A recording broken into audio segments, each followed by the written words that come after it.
The Oklahoma City bombing memorial site is not a place that we really wish was there, but it is a beautiful place that signifies a very sad part in the history of our country. The Oklahoma City bombing occurred on April 19, 1995. This was the second anniversary of the fiery end to the Waco, Texas siege. This is the Oklahoma City National Memorial Museum and site. The first thing that we noticed here was people still bring items to put on the fencing. 28 years later, y'all, I was so surprised at the number of things that were displayed. This is the memorial fence.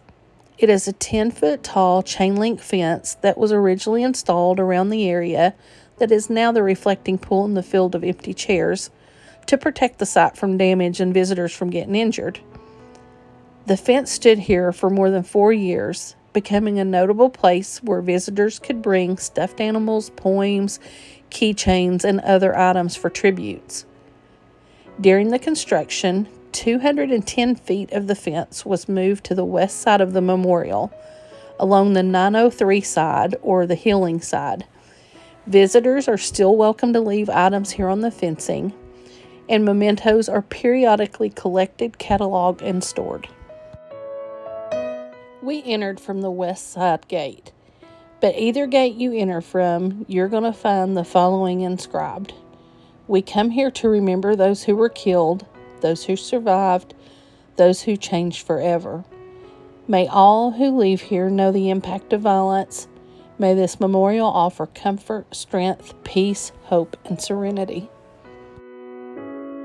At the memorial, you will find twin bronze gates that frame the moment of destruction, 9:02 a.m. This marks the formal entrances to the memorials.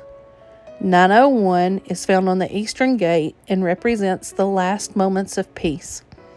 At the western gate, 903 represents the first moments of recovery. These times are inscribed on the interior of the moment gates facing each other and the reflecting pool.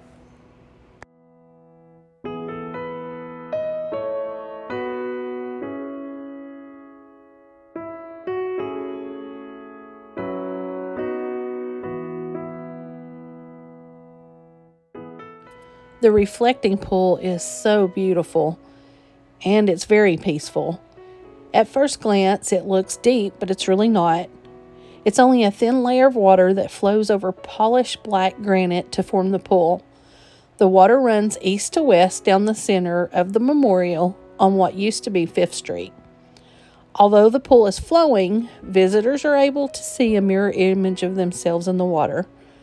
Visitors seeing their reflections are said to be seeing someone changed forever by what happened here. Oh my goodness, the emotions at this memorial. But probably the most emotional is the field of empty chairs. Now this is 168 empty chairs that were handcrafted from glass and bronze and stone. But it's when you learn the meaning of those chairs and the significance of the location, and especially the size of the chairs, is just heart-wrenching. Each empty chair represents a person who lost their life in the bombing, and their name is etched on the bottom. Now these are located where the building once stood. The chair arrangement is in 9 rows that symbolize the 9 floors of the building.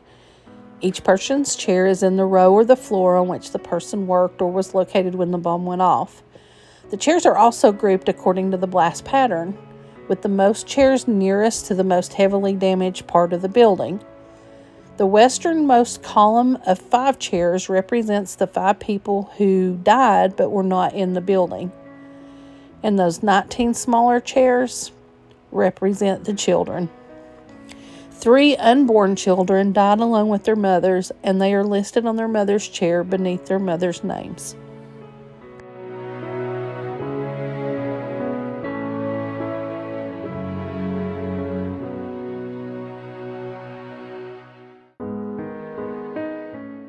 The Survivor's Wall is the only remaining original portion of the building, and it's located at the east end wall. There's several panels here of granite that was salvaged from the building itself, and it's inscribed with the names of more than 600 survivors from the building and the surrounding area, many who were injured in this blast. This tree is the survivor tree. It's an American elm on the north side of the memorial that was heavily damaged during the bombing but has managed to survive. Hundreds of seeds from this survivor tree are planted annually, and all those resulting samplings are distributed each year on the anniversary of the bombing. There are thousands of survivor trees that are growing in public and private places all across the U.S. Rescuer's Orchard is located by the survivor tree. It is a grove of Oklahoma redbuds, the Oklahoma state tree, planted among some non-native trees. These trees represent the rescuers who came to the aid of all the survivors. That is why the rescue orchard surrounds the survivor tree. Non-native species represent those rescuers who came from outside Oklahoma City to help. Also in this image, you will see what was formerly the Journal Record Building, but is now the Oklahoma City National Museum. It features numerous exhibits and artifacts related to the Oklahoma City bombing. At the west entrance across the street, you will see this exhibit. This is called "And Jesus Wept." For me, it was pretty emotional here. I had heard about it, people had told me about him, and I'd read different things about it. But to stand at this statue of Jesus, you're sort of overcome by heartbreak for the individuals, the families, the community, and our country when this event happened. I have no doubt that Jesus must have wept on this day. The Jesus statue was erected by the St. Joseph Catholic Church. The parish house of the church was severely damaged by the bombing, and it was later demolished. This sculpture is located on that site.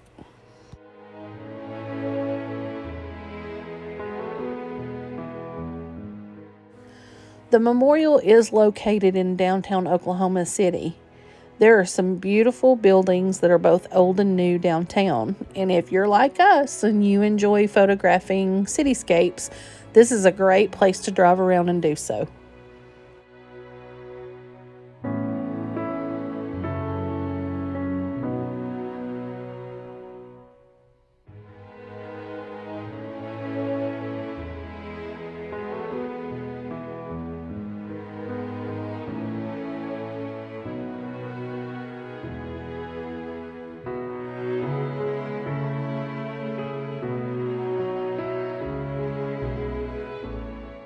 We were starting to get hungry, so it was time to try and figure out the location of the place we had picked out for lunch.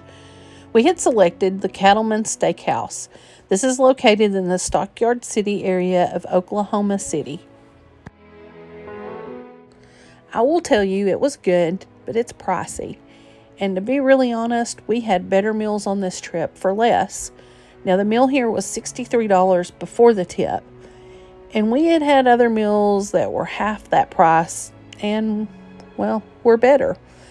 The atmosphere here is cool, as is the history and the people who have visited here. You are in an area where the ranchers are there for the stockyard, still to this day. This place was started in 1910 as a cafe for hungry cowboys and ranchers. On our visit, there were still hungry cowboys and ranchers there. We actually sat across a group of FFA students and their teachers. Now, it's had some really famous people here. People like Gene Autry, John Wayne, Ronald Reagan, Reba McEntire, George Bush, just to name a few. So the history and the atmosphere is really great. And don't get me wrong, the food's good, but for the price, we had had better.